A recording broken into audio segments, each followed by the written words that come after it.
Alright guys, welcome back to my TikTok.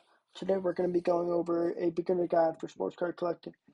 Number one here, you have to understand the card grading. There are three major companies, PSA, Beckett, and CGC. Their scale goes from 1 to 10 on grading, 9 to 10 being the most valuable for the card. Alright, you have this blue rookie, Victor Wembanyama. The prices go from $50 to $65. This is a typical rookie card parallel, standard purchase for most collectors. This type is mildly saturated in market price and inventory. Next, we have the rookie green ice Wemby, $400 to $500 range. It's a way better card, but it just costs way more money. And this type is very lightly saturated in market inventory and very saturated in market price. Now you have just a base draft pick series Wemby. This is before he got drafted, so there's no Spurs team on there on his jersey, so it's going to cost less because of the trademark and stuff.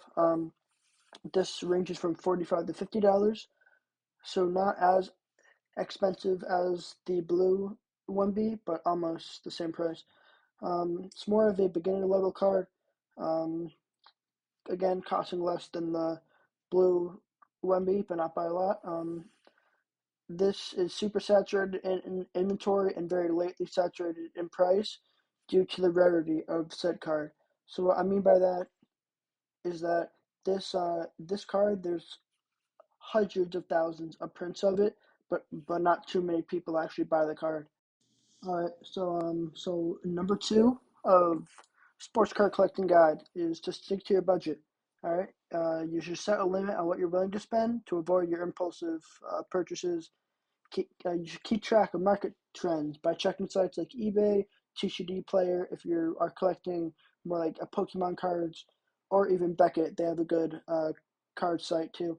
Um, you can also buy stuff off of eBay. eBay is one of I use eBay for most of all of my card purchases, even if it's a $3, $5 card or $125 card. It doesn't really matter. You can find anything on eBay. Number three, you want to protect and store your cards. Um, you should use these penny sleeves right here, which then go into a top loader. All right. This is the more cheaper way to store your cards, is to use a penny sleeve into a top loader.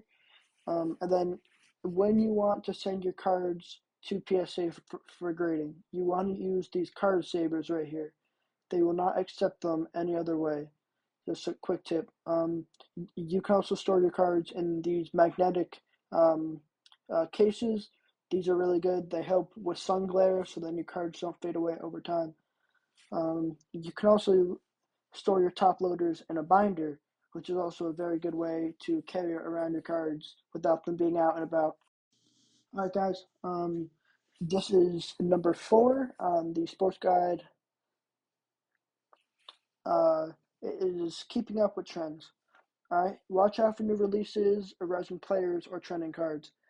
Here you have this '09 Curry that is worth $550, right?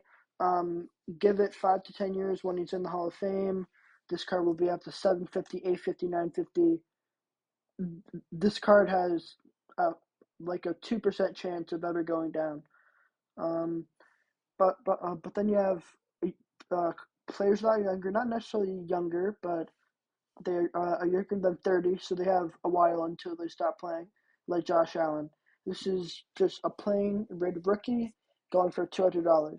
Um, because he's so young, this card can even go for $700, $800 if he is on the path that we all think he's going to be on at the end of his career. This MJ card going for 600. The problem with MJ is that he's done playing, so his cards will not skyrocket in value. They might rise another $50, $100, but that'll be in 10 to 20 years' time. All right, and number five is knowing the lingo, right? There are three types of cards, right? A rookie card, which has the little rookie patch on it. You'll see that. Often the most valuable, right? You have foil or holo cards, also known as a holographic card. Shiny cards, right? Like this Anthony Edwards right here. Very nice card to the eye. And then you have a serial number card, right? These are the best cards because there's only a certain amount of them made. That's what makes them so rare. This is what it's going to look like. It's not 98% of the time. It's going to be like a silver lettering like that. This is number 6 of the sports card guide. Be smart when buying, selling, or trading. Buying bulk can sometimes reveal hidden treasures. If a card's value spikes, like after a big game, it might be a good time to sell. Don't be afraid to negotiate for a better deal at shows or online. This photo right here is a lot of cards. If you go on eBay, type in NBA lot of cards, you'll get 50 random cards. If you buy this for $25, there's a risk that there might not be $25 worth of value in there, but I've got probably 3 or 4 of them, and I've had a 50-50 chance of there being, say, $35 worth of value in there. If I only bought it for 25, I got some of my money back. 7. Learn about the sports cards, right? The rookie card, that is the first card of the player. Often worth the most money, often highly collectible. Base cards, they are common cards that are usually less valuable unless it's a star player. Then you have the insert and parallels, unique designs or color variations that make them rare. And the final one is autograph and relic cards. Cards signed by players or featuring game-used items are always in demand. Like here, you have the Caitlin Clark rookie. You can see by the patch, so you know it's a rookie. This is a Micah Parsons base. You have the base border, so you know it's a base card. This is a parallel card. Just a common insert that is found in a Panini contender pack. Now this is a auto relic. This has both of them in one. This has a patch and an auto. There are cards that have just the patch and cards that have just the auto, but this one I got 2-in-1. So this is number 8 of the sports card guide. I'm going to be telling you guys the top brands by each sport. So in baseball, it's more Topps and Bowman cards. In basketball, it's more like Panini cards, Prism, Select, and National Treasures. Football, it's more Panini, Donruss, Optic, Prism. Hockey, really only like Upper Deck. Soccer, it's Topps and Panini. 9. What impacts a card value, you might think, right? The superstars, legends, and breakout rookies are the most valuable players to collect. 2. The conditions matter. Graded cards with a PSA 9 or 10, those hold the most value. Rarity. Like limited print runs or numbered cards can drive up the price. 10. Buy and sell smart. Use trusted platforms like eBay, PWCC, or local card shows to buy or sell. Research prices using tools like Beckett or recent sales data from 130 Point. This is number 11 of the Spark Cart Guide. So, grading adds value. You have the 3 main card gradings. For sports, 1 is PSA, 2 is Beckett, and 3 is SGC. All right, getting your valuable cards graded by trusted companies like those 3, it gives your cards a higher chance of selling for more money. Now at GameStop, you can actually bring your cards in with those cards savers that I was talking about earlier, and then they will send your cards in to PSA. I think it is $16 for non-sports cards, and then I think it's like $25 each for sport cards, plus $6 shipping. Number 12. You should really attend card events if you if you live near a place that does them.